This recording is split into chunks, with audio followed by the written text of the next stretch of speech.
자, 두 번째 영상입니다.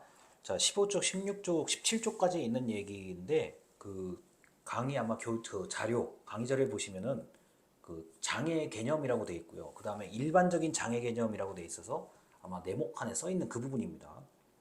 자, 우리나라에서는 장애인복지법에 자, 장애인은 신체, 정신적으로 자, 장기간에 걸쳐서 생활에 상당한 제약을 받는 자가 장애인이다라고 정의하고 있고요. 자, 장애인 권리선언에 보면은 장애인은 선천적, 후천적, 신체적, 정신적 능력의 결함으로 자, 일상생활을 하는데 자, 완전히 또는 부분적으로 자, 할 수 없는 사람을 의미한다라고 되어 있습니다. 자, 국제노동기구도 마찬가지로 자, 신체적, 정신적 손상, 지속적으로 고용 전망이 현저하게 줄어든 사람이라고 규정하고 있죠. 자, 결국은 신체와 정신이 자, 이게 기준이 된다는 거고요. 자, 넓은 의미의 뭐 장애의 개념, 좁은 의미의 장애의 개념이 있는데 이거는 뭐 책에서는 구분이 되어 있는데요. 이제는 이 개념조차 모호해지는 상황이죠.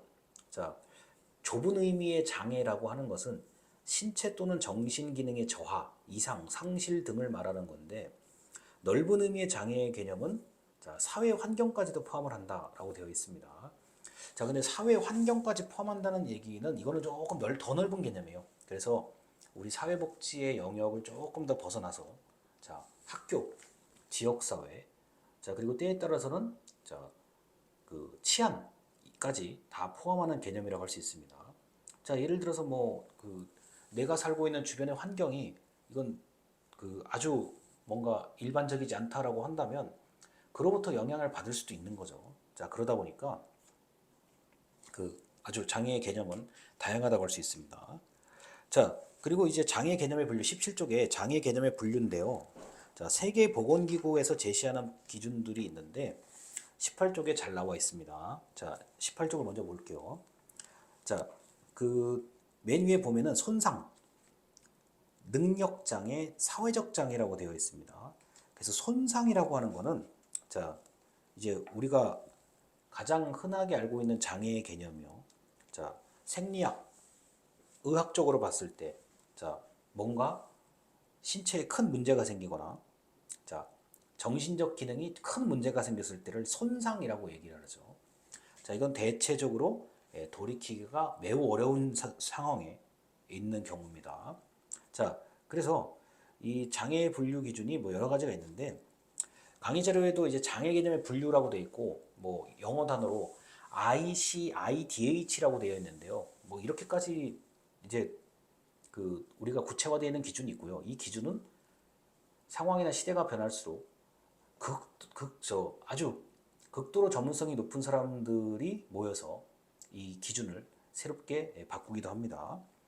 자, 손상이라고 하면 우리가 일단 머릿속에서 떠올릴 수 있는 그런 장애의 상태를 얘기하는 거고요. 자, 능력장애인데, 자, 능력장애는 자, 어느 정도 자, 일정한 범위 내에서 능력의 제약이나 능력이 없는 경우를 속합니다. 자, 그래서 일정 부분 안에서 자, 뭔가 하기가 참 어렵다라는 거.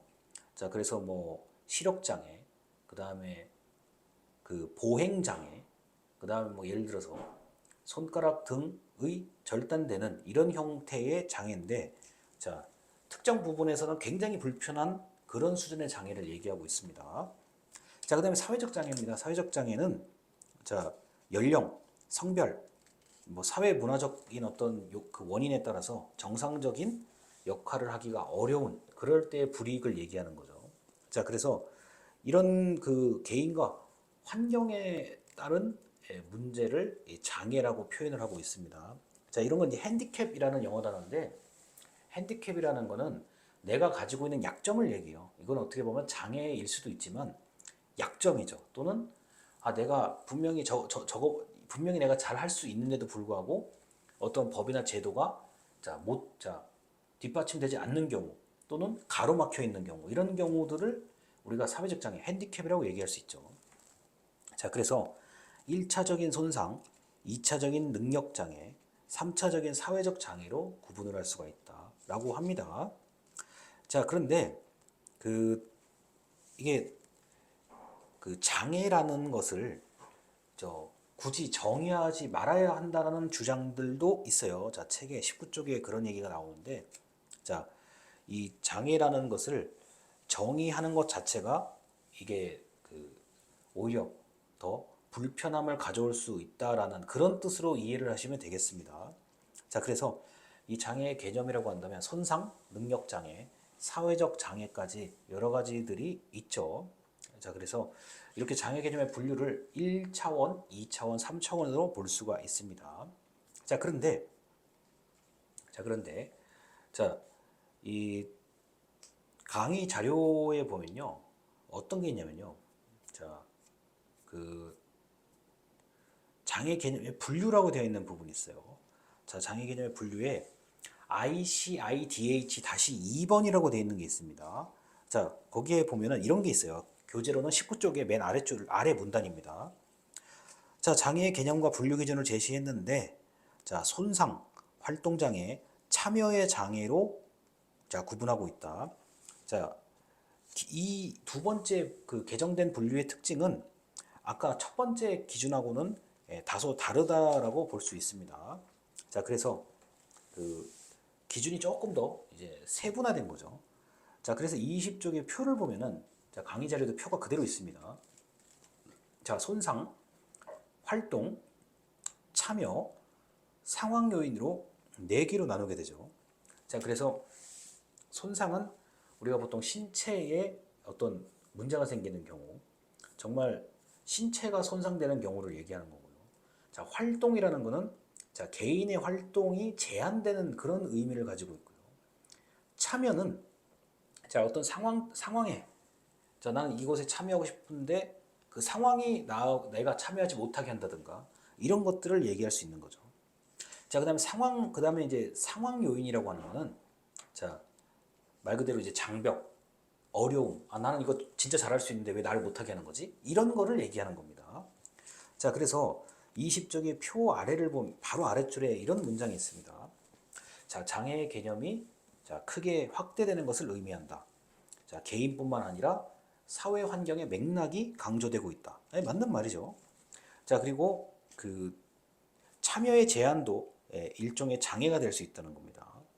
자, 그렇게 해서 활동 제한 같은 경우는 자, 단순한 나의 행동이 아니라 그 이상의 것과 관련이 되어 있다라고 하는 거죠.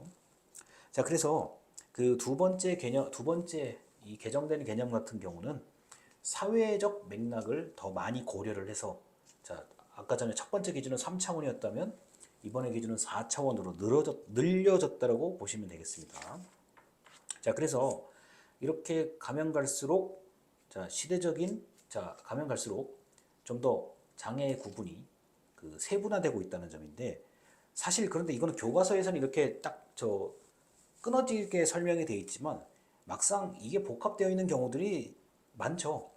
자, 내가 참여를 하고 싶은데 할 수 없다든가, 자, 활동을 하고 싶은데 활동이 제한된다든가, 자, 손상되었기 때문에 자, 다른 어려움이 있다든가, 자, 이런 것들이 복합적으로 나타나는 게 바로 일상에서의 어떤 장애 개념이라고 할 수 있습니다. 이제 교과서에 있는 것대로 한다 그러면 그냥 딱 이렇게 잘라져 있는 거죠. 자, 그래서 ICIDH 자, 첫 번째와 두 번째에 관련된 얘기들을 지금까지 드렸고 그 이게 이 기준도 상당히 오래전에 나왔던 기준이에요. 제가 보기에는요. 그런데 자, 이런 기준들을 한번 이제 그 개정을 하거나 바꾸기 위해서는 각 분야에 상당한 전문성을 가진 사람들이 모여서 이제 회의를 해야 되는 거고, 그 다음에 이제 우리가 눈에 보이지 않는 정신적인 장애와 같은 경우는 더더군다나 여기서 더 깊게 들어가야 되는 부분이죠. 아무래도 여기 계신 분들이 그 상담 심리 쪽을 또 배우시는 분들이다 보니까 뭐 저보다 더 실감나게 내용을 다 아실 것 같은데 그런 장애의 기준과 개념, 분류가 가면 갈수록 더 세분화되고 폭넓어지고 있다는 점 말씀을 드리면서 두 번째 영상 마치겠습니다. 감사합니다.